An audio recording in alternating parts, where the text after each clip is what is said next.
தாமதிக்காதே.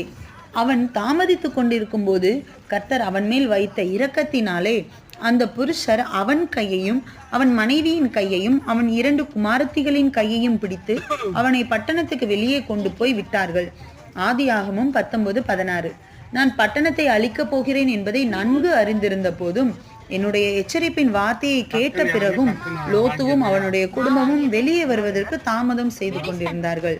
என்னுடைய இரக்கத்தினாலே அவர்களுடைய கையை பிடித்து வெளியே கொண்டு வந்து விட்டேன்.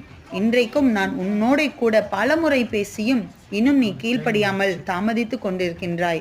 நான் விட்டு விலகும்படி சொன்ன உறவுகளை விட்டு விலகி செல்வதற்கு மனமில்லாமல் நீ தாமதித்து கொண்டிருக்கின்றாய். தாமதமாய் கீழ்ப்படிவதும் கீழ்ப்படியாமையே என்பதை உணர மறுக்கின்றாய். இன்றே என் வார்த்தைகளுக்கு கீழ்ப்படிந்து வெளியே வா. நான் உன்னை அற்புதமாய் நடத்துவேன். ஜெபம். பரிசுத்த பிதாவே, நான் தாமதிக்காமல் உமக்கு கீழ்ப்படிய எனக்கு